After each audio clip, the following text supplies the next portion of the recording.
नमस्कार प्यारे साथियों। तो आज हम लोग अध्ययन करेंगे वैदिक काल। एंशियंट हिस्ट्री में वैदिक काल यानी कि वैदिक पीरियड के बारे में जानेंगे कि इसमें क्या क्या उपलब्ध था और क्या क्या नहीं था। वैदिक काल लगभग 1500 ईसा से 600 ईसा पूर्व हड़प्पा सभ्यता के पतन के बाद प्राचीन भारतीय इतिहास की निरंतरता की शुरुआत का युग है। इस काल के बारे में जानकारी के प्राथमिक स्रोत वेद नामक पवित्र ग्रंथ है। यह इंडो आर्यन भारोपीय भाषी लोगों से जुड़ा हुआ है। इसका पूर्व वैदिक चरण यानी ऋग वैदिक काल सप्त सिंधु प्रदेश में एक अर्ध खानाबदोश पशुपालक समाज के रूप में विकसित हुआ जो जन में संगठित था। पूर्व वैदिक काल ने उत्तर वैदिक काल के लिए सांस्कृतिक आधार तैयार किया। उत्तर वैदिक काल में आर्य लोग पूर्व में गंगा के मैदानी भूभाग तक पहुंच गए। इस काल में स्थायी कृषि बस्तियों का उदय हुआ तथा ब्राह्मण और उपनिषद जैसे उत्तर वैदिक ग्रंथों की रचना हुई। अर्ली वैदिक पीरियड 1500 ईस्वी से 1100 ईस्वी यानी कि 1100 ईस्वी पूर्व के बीच है। और इसमें कुछ जो है जनपद के बारे में यानी कि दिया गया है। और जनपद यानी कि जो यहाँ पर यानी कि वैदिक काल में जो मैप है उस मैप को दिखाया गया है। इंडो आर्यंस जो है कहाँ पर थे और कहाँ से भारत में आए हैं, तो इस प्रकार से है। जैसे कि आप मैप को बेहतरीन ढंग से देख सकते हैं। और इस मैप को फिर है उत्तर वैदिक काल में किस प्रकार से क्या है कि ये मैप जो है बदलते गया है। फिर है पूर्व और उत्तर वैदिक काल के बीच अंतर। तो इसको हम लोग अंतर को देख लेते हैं कि आखिर इसमें अंतर क्या क्या चीज़ प्रदान कराई गई है। वैदिक काल के बीच अंतर को हम लोग देखेंगे। पहलू पूर्व वैदिक काल, उत्तर वैदिक काल, राजनीतिक संगठन। तो राजनीतिक संगठन पहले कैसा था और बाद में कैसा हो गया उसके बारे में हम लोग चर्चा करेंगे। समाज प्राथमिक रूप से पशुपालक था, जहां आर्य लघु जनजातीय इकाइयों में संगठित थे। ये जनजातियां अक्सर एक जगह से दूसरी जगह प्रवास कर जाते थे। इनके बीच मुख्य रूप से मवेशी जैसे संसाधनों को लेकर संघर्ष होता था। फिर उत्तर वैदिक काल में है समाज अधिक व्यवस्थित कृषि जीवन शैली में परिवर्तित हो गया। लौह प्रौद्योगिकी का उपयोग शुरू हुआ। लघु जनजातीय इकाइयों की जगह बड़े जनपदों का उदय हुआ। अब इनके बीच संघर्ष मवेशियों के लिए नहीं बल्कि क्षेत्रीय विस्तार के लिए होने लगे। यानी अब इसके बीच संघर्ष यानी कि जो युद्ध है वह मवेशियों के लिए नहीं बल्कि क्षेत्रीय विस्तार के लिए होने लगे। और राष्ट्र की अवधारणा विकसित हुई जो एक बड़ी प्रादेशिक इकाई थी। फिर सामाजिक संरचना में यहाँ पर कहा जा रहा है कि समाज में पेशे और लैंगिक आधार पर सामाजिक स्तरीकरण था, लेकिन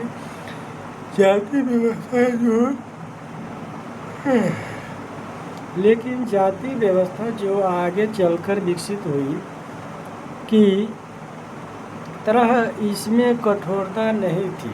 महिलाओं को अपेक्षाकृत उच्च सामाजिक दर्जा प्राप्त था। वे सभाओं में भाग लेती थी, शिक्षा प्राप्त करती थी और अपने जीवन साथी चुनने का अधिकार रखती थी।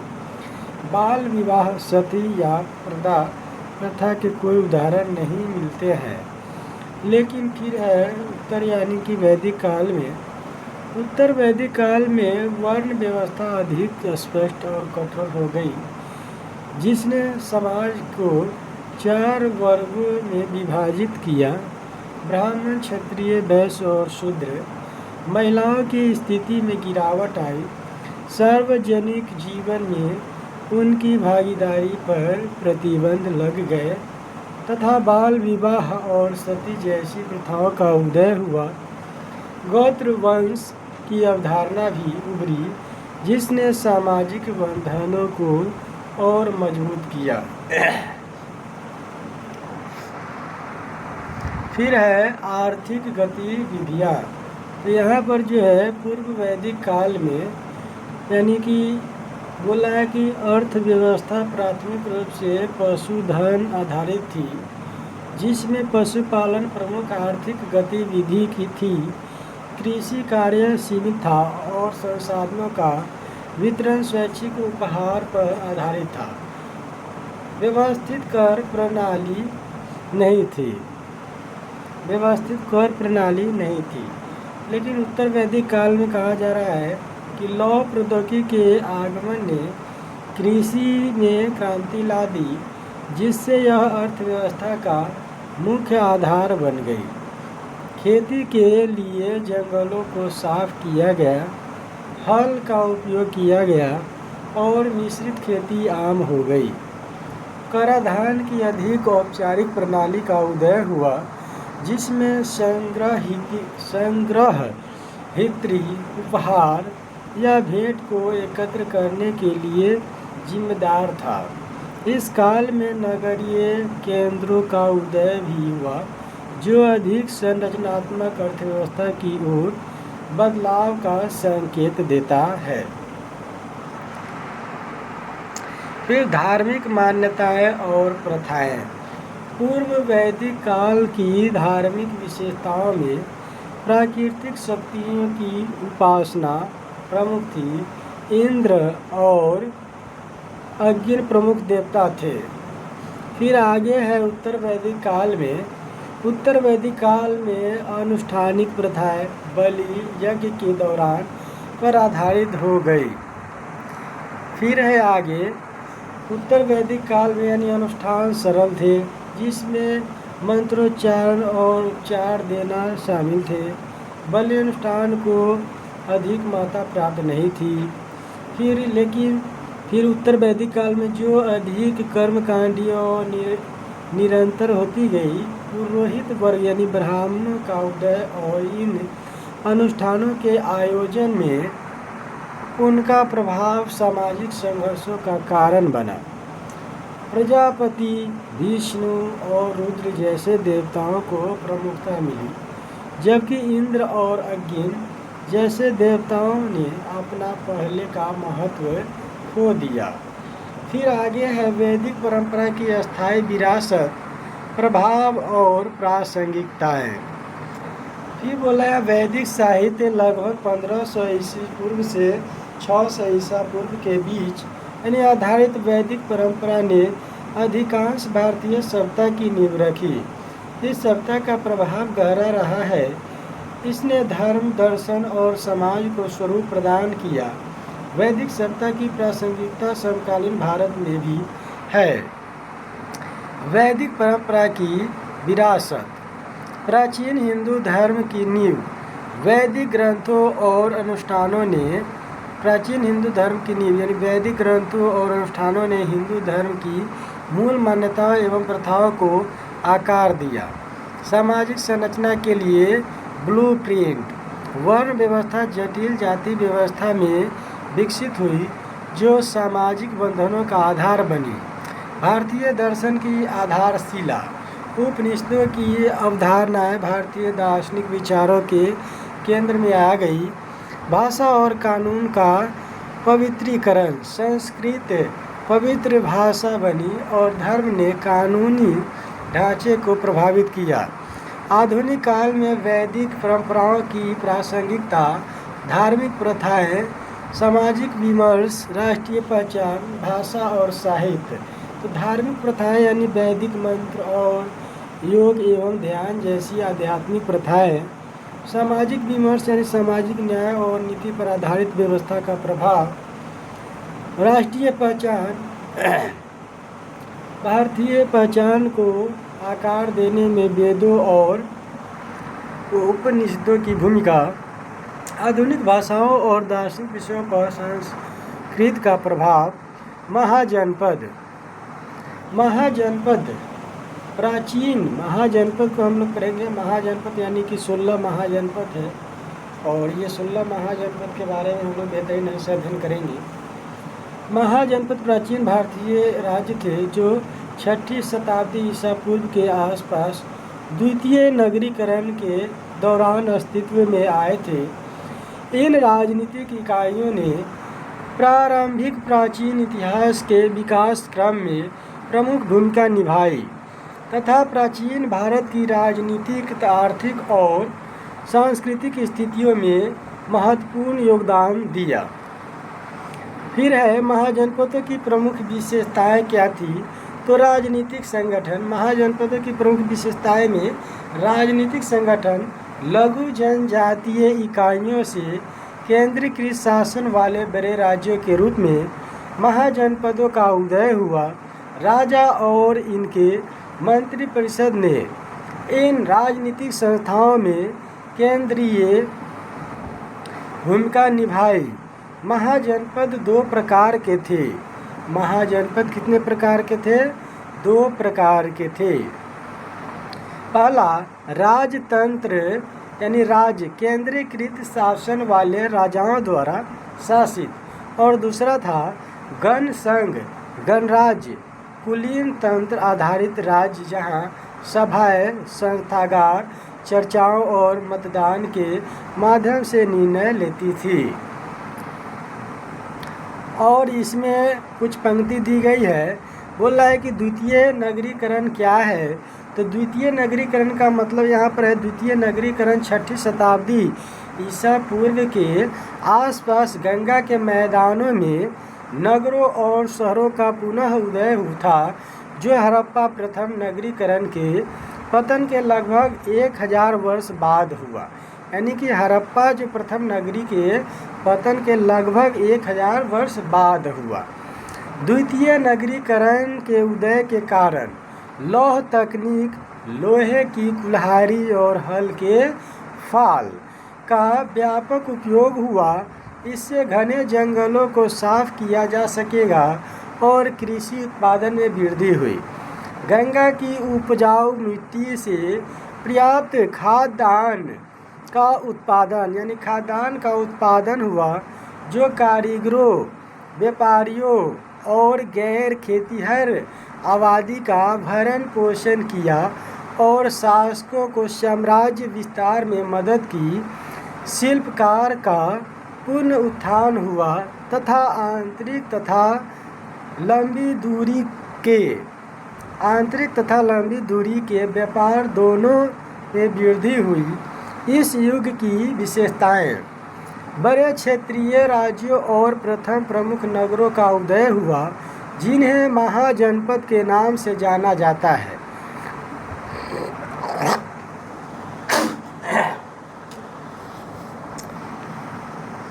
धातुओं के सिक्कों, पंचमार्क सिक्के, आहत सिक्के की शुरुआत हुई, जिसने व्यापार को सुगम बनाया।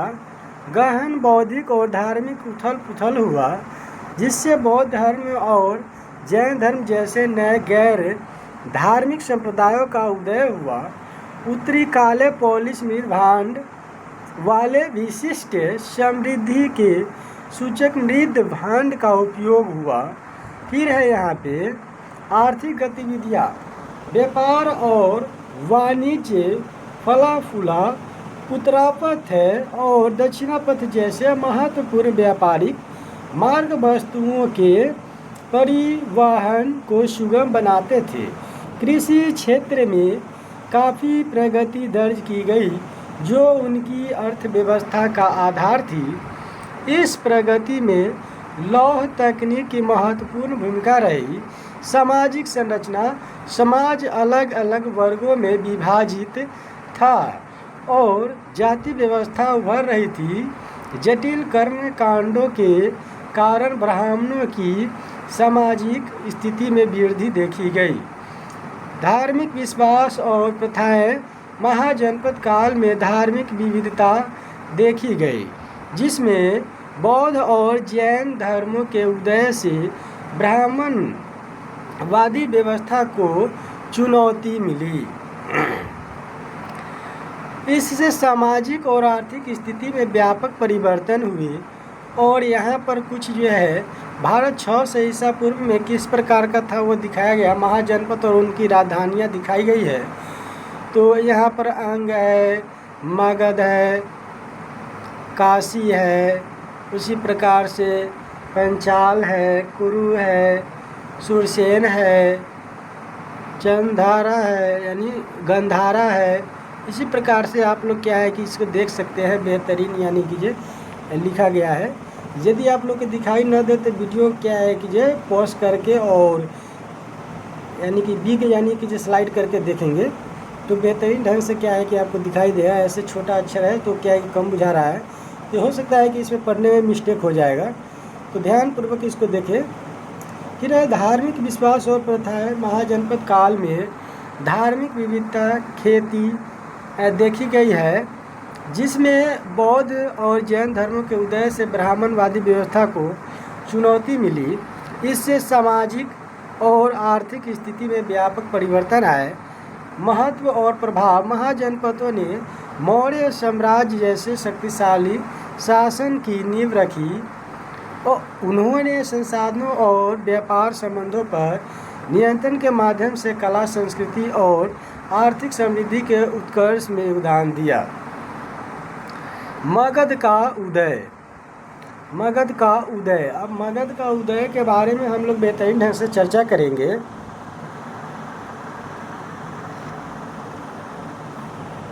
मगध बौद्ध ग्रंथों में वर्णित 16 महाजनपदों में मगध, जो गंगा बेसिन के उपजाऊ मैदानों में स्थित था, सबसे विशाल साम्राज्य बनकर उभरा। भौगोलिक लाभ। गंगा के मैदानी क्षेत्र में मगध की रणनीतिक अवस्थिति से उसे कई लाभ प्राप्त हुए। उपजाऊ मृदा और वर्षा। इस क्षेत्र की उपजाऊ जलोढ़ मिट्टी और अधिक वर्षा के परिणाम स्वरूप कृषि अधिशेष प्राप्त हुआ, जिससे बड़ी सेना का गठन किया जा सका। राजधानियों की रणनीतिक अवस्थिति। मगध की राजधानियों राजगृह और बाद में पाटलिपुत्र के लिए क्रमशः पहाड़ और गंगा नदी प्राकृतिक किले के रूप में कार्य करते थे। ये दुश्मनों से सुरक्षा प्रदान करते थे।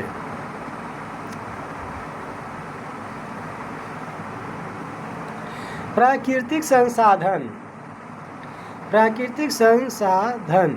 प्राकृतिक संसाधन। इस क्षेत्र में लोहे के प्रचुर भंडार से बेहतर अस्त्र शस्त्र बनाना संभव हुआ। इसके अतिरिक्त जंगलों में लकड़ी और हाथियों की उपलब्धता ने मगध की सैन्य शक्ति को बढ़ाया, जिससे इसे उन अन्य महाजनपदों पर बढ़त मिली जो मुख्य रूप से घोड़े और रथों पर निर्भर थे। कूटनीतिक उपाय और प्रभावशाली यानी प्रभावी प्रशासन। महत्वाकांक्षी और सक्षम शासकों ने मगध के उदय में महत्वपूर्ण भूमिका निभाई। बिंबिसार, अजातशत्रु और महापद्मनंद जैसे शासकों ने अपने राज्य का विस्तार करने के लिए वैवाहिक गठबंधन यानी कि विवाह करके और उसको क्या है कि अपने राज्य में मिला लेता था, यानी कि दूसरे राज्य के लड़की को अपने राज्य में यानी कि राजाओं के विवाह करके और संबंधी बना करके वो राज्य को अपने पक्ष में कर लेता था और इस प्रकार से वह और शक्तिशाली हो जाता था। राजनीतिक दाव पेच और सैन्य विजय जैसी रणनीतियों का इस्तेमाल किया। आर्थिक विकास, व्यापार के उदय और धातु की मुद्रा के उपयोग ने मगध की संपदा वृद्धि में योगदान दिया।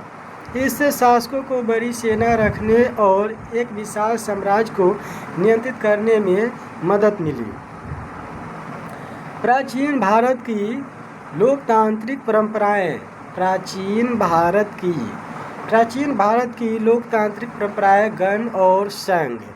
प्राचीन भारत विशेष रूप से महाजनपद काल लगभग 600 ईसा पूर्व से के दौरान गणों और संघों के नाम से गैर राजशाही राज्य भी मौजूद थे। इन राज्यों ने सभाओं के माध्यम से सामूहिक शासन पद्धति को अपनाया, जहां बहस चर्चा के बाद बहुमत से निर्णय लिए जाते थे, जो स्वशासन के प्रारंभिक रूपों को प्रदर्शित करता है।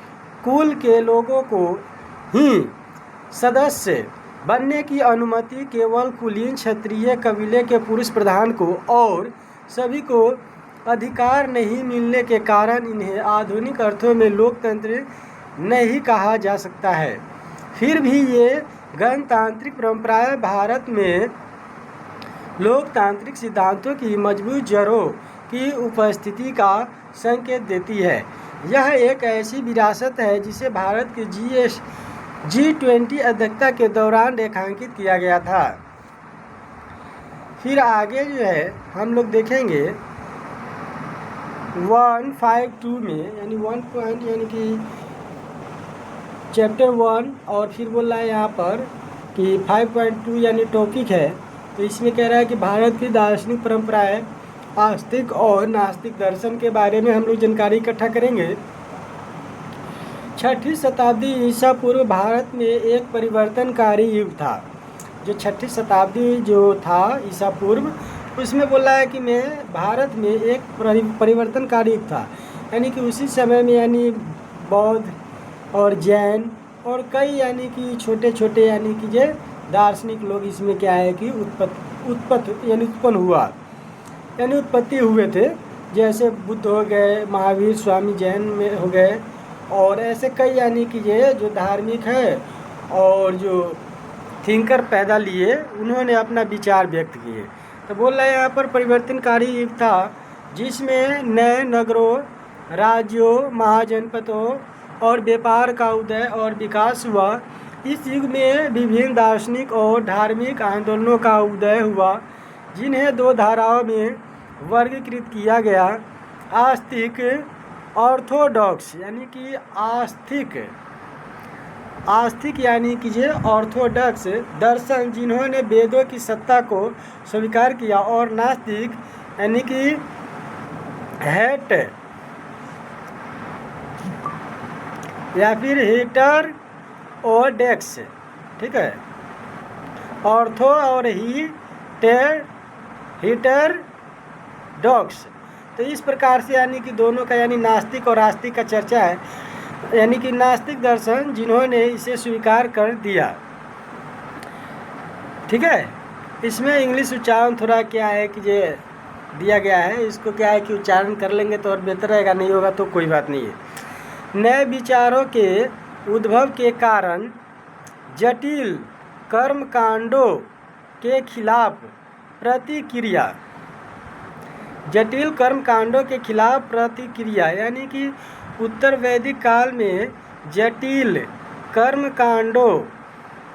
कर्मकांडों और बलि प्रथा यज्ञों पर जोर दिया जाने लगा, जो ब्राह्मण यानी कि पुरोहितों द्वारा नियंत्रित थे। ये प्रथाएं आम लोगों की पहुंच से दूर होती चली गई, जिससे लोगों के मन में मोक्ष के सरल नैतिक मार्गों की खोज की इच्छा पैदा हुई। सामाजिक आर्थिक परिवर्तन, एक नए व्यापारी और शिल्पकारी वर्ग वैश्यों का उदय हुआ, जो आर्थिक रूप से शक्तिशाली थे लेकिन सामाजिक रूप से निम्न थे। आर्थिक रूप से शक्तिशाली थे लेकिन सामाजिक रूप से निम्न थे। अतः वे बौद्ध धर्म और जैन धर्म जैसे दर्शनों की ओर आकर्षित हुए, जिन्होंने अधिक समान और समानता पर जोर दिया। नई कृषि अर्थव्यवस्था, गंगा के मैदानी क्षेत्रों में कृषि की ओर लोगों के झुकाव के कारण हल चलाने के लिए पशुओं की आवश्यकता थी। इससे बड़े पैमाने पर पशु बलि की वैदिक प्रथा आर्थिक रूप से हानिकारक हो गई। नास्तिक दर्शनों में अहिंसा पर जोर इस नई कृषि आवश्यकता के अनुकूल था। बौद्धिक जिज्ञासा उत्तर वैदिक काल में लिखे गए उपनिषदों ने पहले से ही प्रश्न पूछने की जिज्ञासा को बढ़ावा दिया था।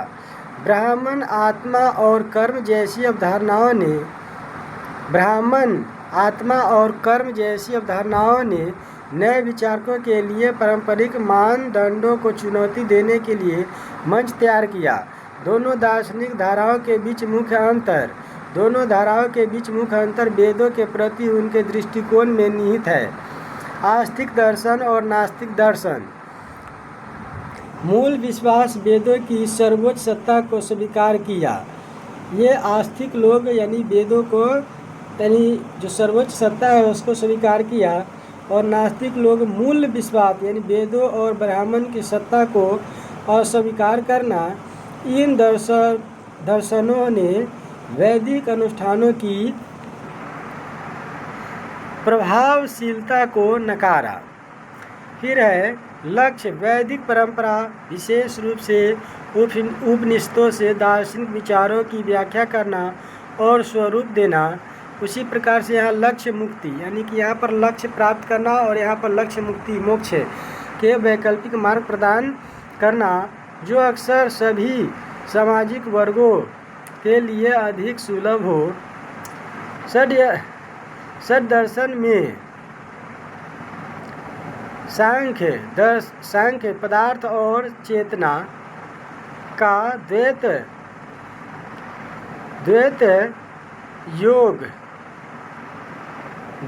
योग मन शरीर अनुशासन न्याय तर्क वैशेषिक परमाणुवाद मीमांसा वैदिक कर्मकांडों की व्याख्या और वेदांत उपनिषद आधारित दर्शन शामिल है।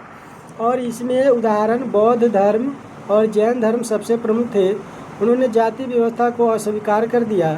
नैतिक आचरणशील अहिंसा और निर्वाण प्राप्त करने के लिए व्यक्तिगत प्रयास पर जोर दिया गया। उन्होंने अपनी शिक्षाएं पाली और प्राकृत भाषाओं में दी, जिससे वे जनता के लिए अधिक सुलभ हो गए। भारतीय दर्शन की शाखाएं। आस्तिक इस दर्शन परंपरा का विश्वास था कि वेद ही परम पवित्र ग्रंथ है जिनमें मोक्ष प्राप्ति के रहस्य निहित है। उन्होंने वेदों की प्रामाणिकता पर कभी संदेह नहीं किया। इनकी 6 उपशाखाएं थी जिन्हें षड दर्शन 6 दर्शन कहा जाता है। फिर आगे दर्शन का नाम और उसके बाद मुख्य दर्शन और आज के समय में उनकी प्रासंगिकता। तो यहाँ पर न्याय दर्शन के बारे में हम लोग पढ़ेंगे। न्याय दर्शन की स्थापना गौतम द्वारा की गई थी, जो तर्क और बौद्धिकता पर जोर देता है। इसमें ज्ञान के लिए 4 प्रमुख स्रोत प्रमाण है: प्रत्यक्ष, अनुमान, उपमान और शब्द, जो न्याय है और यह गौतम द्वारा दी गई थी। इसका उद्देश्य सही ज्ञान के माध्यम से मानव पीड़ा को दूर करना है। समालोचनात्मक तार्किक क्षमता को बढ़ावा देने का इसका महत्व आज समस्या समाधान और परिचर्चा के लिए अत्यधिक प्रासंगिक है। समालोचनात्मक तार्किक क्षमता फिर है आगे और प्रासंगिक है, और इसके सिद्धांतों को अभी भी तार्किक विश्लेषण के माध्यम से सत्य को प्रमाणित करने के लिए कानूनी प्रणालियों में लागू किया जाता है। वैशेषिक यानी कनाद वैशेषिक दर्शन के प्रतिपादक थे। इस दर्शन के अनुसार ब्रह्मांड अविभाज्य परमाणुओं से मिलकर बना हुआ है। यानी कि कहने का मतलब है कि यहाँ वैशेषिक दर्शन में कहा गया कि कनाद वैशेषिक दर्शन के प्रतिपादक थे। कौन थे? कनाद। इस दर्शन के अनुसार ब्रह्मांड जो है अविभाज्य परमाणुओं से मिलकर यानी कि बना हुआ है। यह संपूर्ण जगत के अनुभवों को केवल 6 मूल तत्वों पदार्थों में विभाजित किया है, द्रव्य, गुण, कर्म, सामान्य, विशेषस और समवाय। यह दर्शन ब्रह्मांड के चक्रीय निर्माण और विनाश की विश्वास करता है। इसके परमाणु सिद्धांत का प्रारंभिक स्वरूप आधुनिक विज्ञान के साथ मेल खाता है। इसने अनुभवजन्य अवलोकन और वर्गीकरण पर बल दिया तथा समकालीन वैज्ञानिक पद्धतियों में प्रासंगिक बना हुआ है।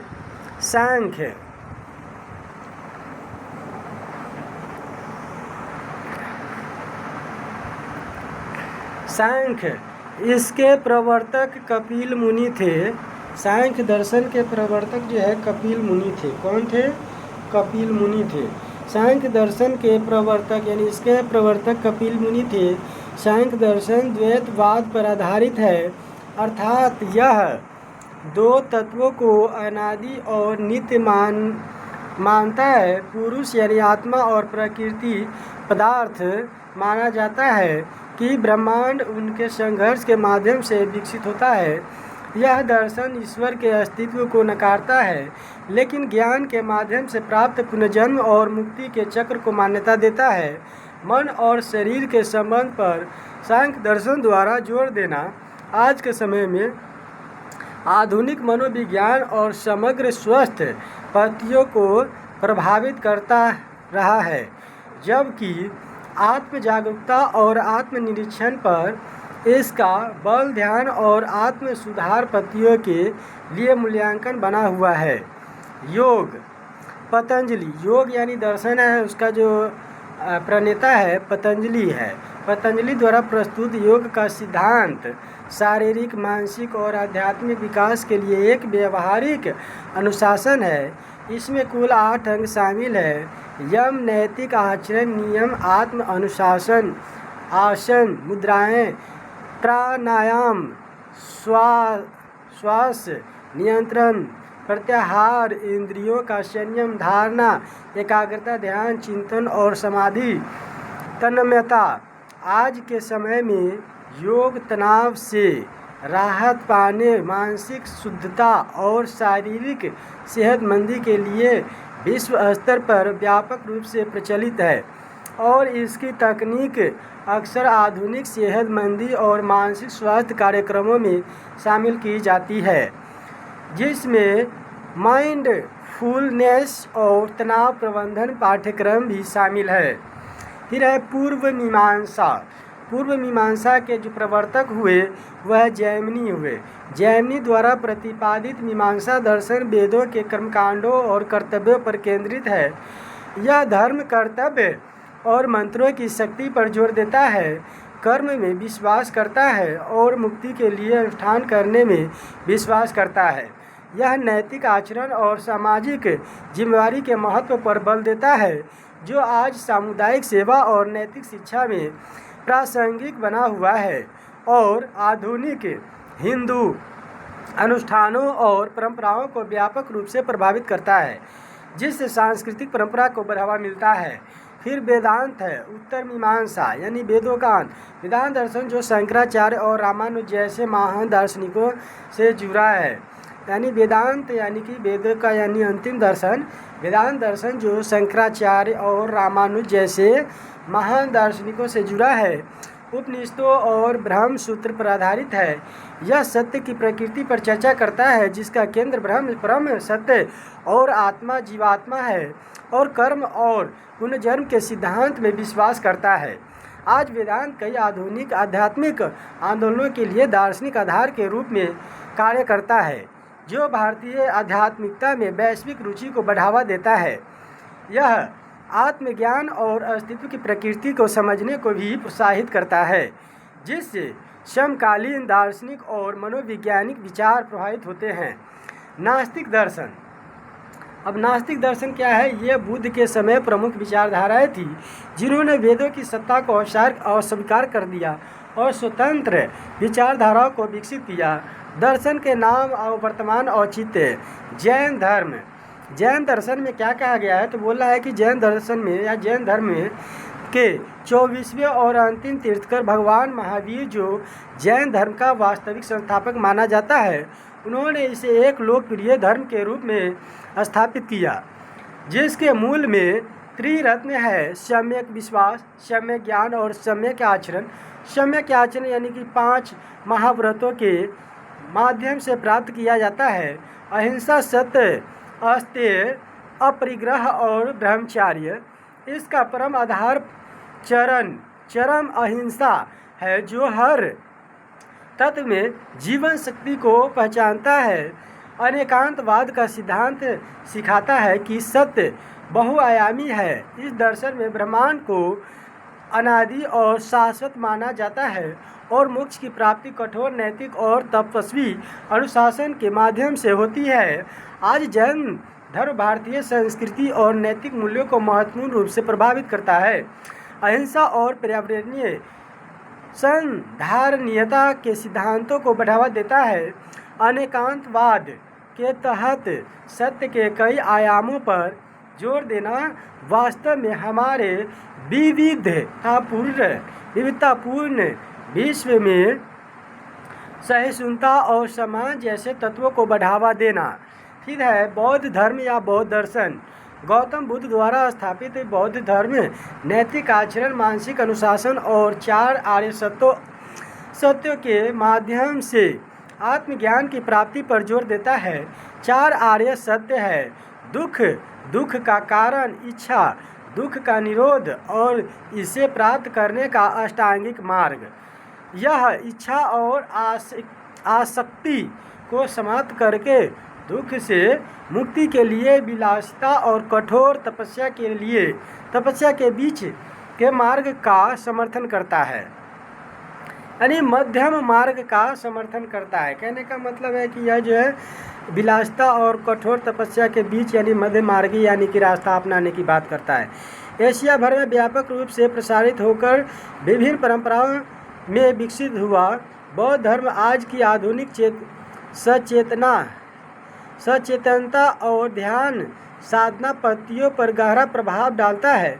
इसने वैश्विक दार्शनिक और मनोवैज्ञानिक चिंतन के महत्वपूर्ण योगदान दिया है।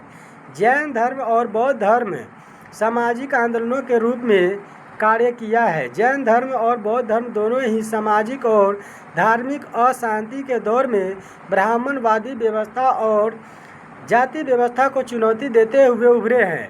उन्होंने सामाजिक समानता का समर्थन किया, वर्ण व्यवस्था का विरोध किया और सभी जातियों के लोगों और महिलाओं को अपने साथ जोड़ा।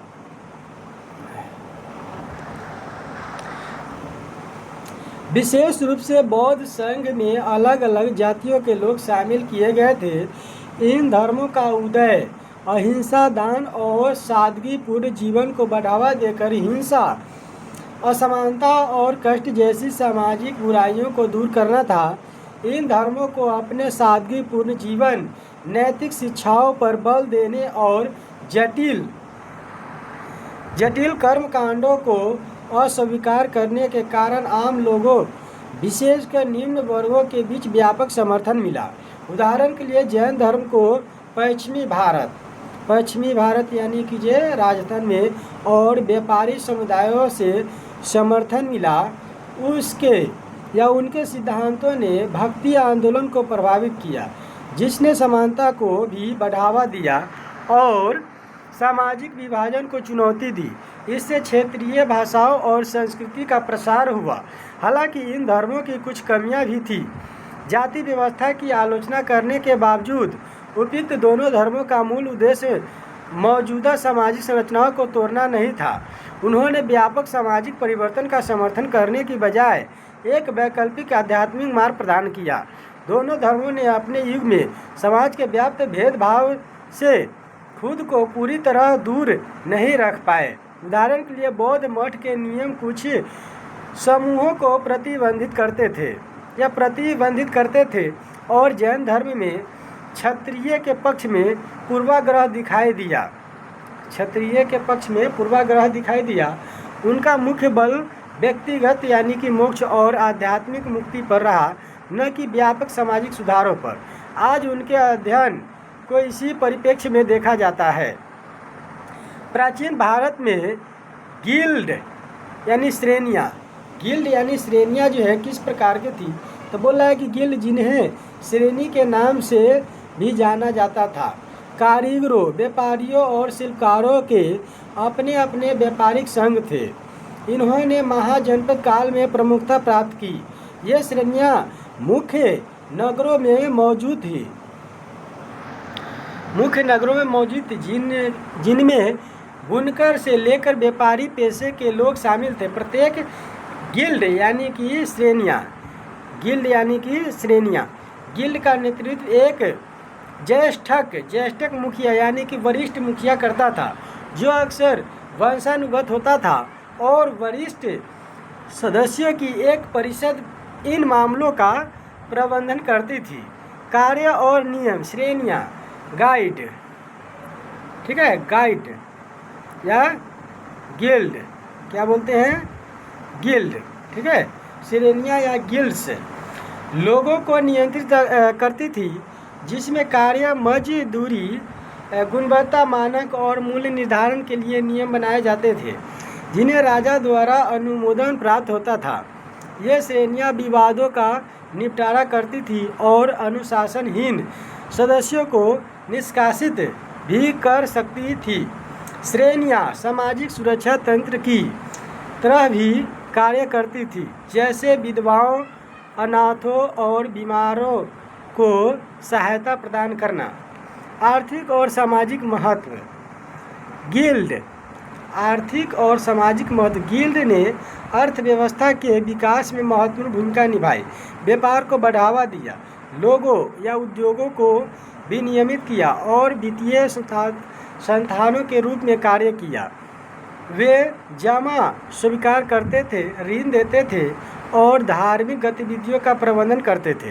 कुछ श्रेणियों में ने दरबारी सेना की सहायता के लिए सैन्य टुकड़ी भी तैयार की। राज्य के साथ संबंध यानी कि गिल्ड यानी श्रेणी ने शासक वर्ग के साथ घनिष्ठ संबंध बनाए रखे। गिल्ड के प्रमुखों ने राजा को सलाह दी और प्रशासनिक भूमिकाएं निभाई। राज्य ने गिल्ड के अधिकारों को मान्यता दी और तो दूसरी ओर वह गिल्ड के आर्थिक योगदान पर निर्भर था, जिससे उनके मध्य एक सहजीवी संबंध बना। प्राचीन भारत में गिल्ड आर्थिक परिदृश्य को आकार देने, सामाजिक मानदंडों को प्रभावित करने और शासक वर्ग के साथ निकटता से संवाद करने में महत्वपूर्ण भूमिका निभाई। वे पूर्व आधुनिक संदर्भ में संगठित श्रम और आर्थिक विनियमन का एक उदाहरण प्रस्तुत करते हैं। अभ्यास यानी कि इसमें कुछ अभ्यास यानी कि प्रश्न दिया गया है, इसको हम लोग चर्चा करेंगे। चर्चा कीजिए कि गंगा के मैदानों द्वितीय नगरीकरण में नगरों के उदय ने बौद्ध धर्म और जैन धर्म जैसे नए धार्मिक आंदोलनों के विकास के लिए परिस्थितियां कैसे बनाई और उनकी प्रारंभिक कला और वास्तुकला को कैसे प्रभावित किया। प्रमुख महाजनपदों जैसे मगध, गांधार और मथुरा का महत्वपूर्ण सांस्कृतिक केंद्र की भूमिका पर चर्चा कीजिए, जिन्होंने भारतीय कला और संस्कृति के भविष्य के विकास को आकार दिया। उत्तर देने के लिए संकेत नगरीकरण और नए धर्मों पर, नए सामाजिक यानी नगरीकरण और नए धर्मों पर। फिर बोला है नए सामाजिक वर्गों, व्यापारी, कारीगर के उदय का उल्लेख कीजिए। नगरीय केंद्रों में पुराने वैदिक अनुष्ठानों के लिए चुनौती की व्याख्या कीजिए। नए संप्रदायों बौद्ध धर्म और जैन धर्म को दरबारी और व्यापारिक संरक्षण पर चर्चा कीजिए। इसे स्तूपों, विहारों और मूर्ति कला जैसे नए कला रूपों से जोड़िए। फिर सांस्कृतिक केंद्रों के रूप में महाजनपदों पर मगध राजनीतिक शक्ति के केंद्र, जिसके कारण बड़े पैमाने पर मौर्य कला को संरक्षण उदाहरण के लिए स्तंभ प्राप्त हुआ। गांधार विभिन्न संस्कृतियों, भारतीय, पारसी, ग्रीक के मिलन बिंदु, जिसने विशिष्ट गांधार कला शैली को जन्म दिया। मथुरा एक प्रमुख व्यापारिक केंद्र, जो बौद्ध धर्म, जैन धर्म और हिंदू धर्म से प्रेरित एक स्वदेशी कला परंपरा थी। फिर आगे 1.6 में मौर्य साम्राज्य के बारे में हम लोग पढ़ेंगे। तो आज हम लोग क्लास को इतना ही पे स्टॉप करते हैं। फिर अगले क्लास में हम लोग बेहतरीन ढंग से एंशिएंट हिस्ट्री को पढ़ेंगे।